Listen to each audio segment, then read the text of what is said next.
17,000 years ago, someone crawled into a cave in southern France, on their hands and knees, through a passage barely wide enough for their shoulders, carrying a flickering torch and a handful of pigment. They went nearly 1,000 feet underground to paint it. Not at the entrance, where the tribe cooked and slept and could see the work. In the dark. Alone. No one was going to see this painting for weeks, maybe months, maybe ever. So why hide it?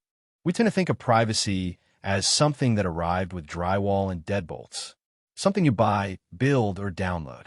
But strip it down, and privacy isn't hardware. It's a boundary, information or space that you control and others don't. Which raises the real question. Did that painter in the cave feel the same pull toward privacy that makes you close a laptop screen when someone walks by? Or is privacy a modern invention we're projecting backward onto people who never had the luxury to want it? Turns out, the evidence says otherwise. Let's go back further than that cave. Long before anyone built a wall, our ancestors were already keeping secrets. Primatologists studying wild chimpanzees have documented something called tactical deception. A lower-ranking chimp finds a hidden fruit tree, says nothing, waits for the dominant alpha to look away, and sneaks off with the food. That's not just cleverness.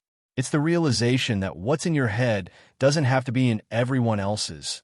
The raw material privacy is built from. Since humans share a common ancestor with chimpanzees, that impulse to conceal isn't a cultural habit we invented. It's something we inherited. Now imagine your entire world is 30 people.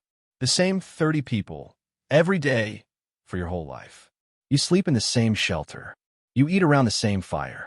There are no bedroom doors, no walls, no locks. So is privacy simply impossible? Not quite. When physical architecture doesn't exist, people build social architecture instead.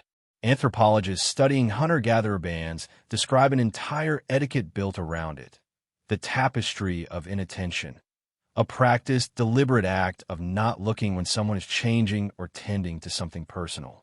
Spatial signals. Turn your back to the fire and face the wall, and the unspoken rule is, you are now in another room.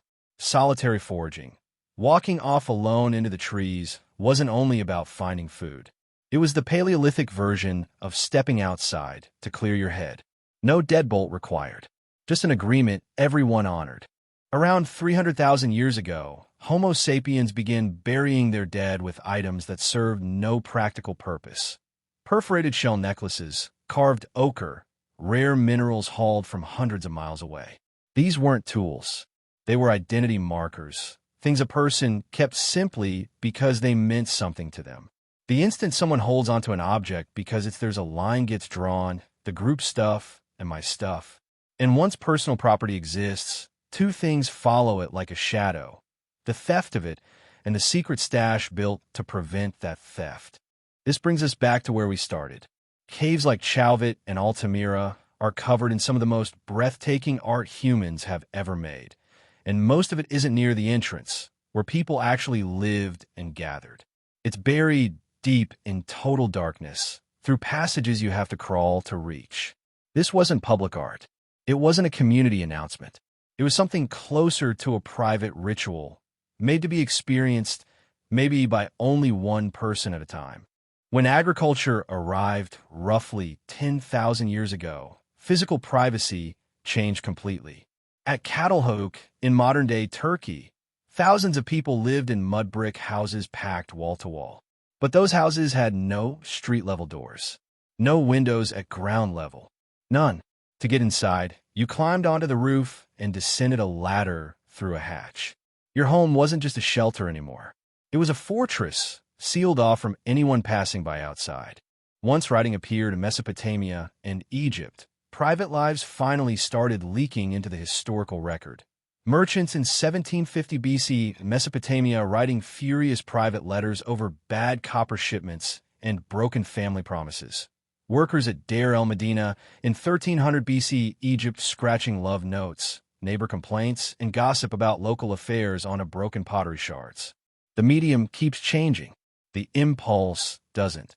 Manage what people see of you. Keep the rest to yourself. An Egyptian laborer scratching a secret onto pottery. A hunter walking off from the fire to stand alone under the stars. Someone crawling half a mile underground just to paint something in private.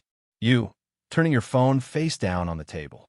Privacy wasn't invented by a lawyer or a software engineer.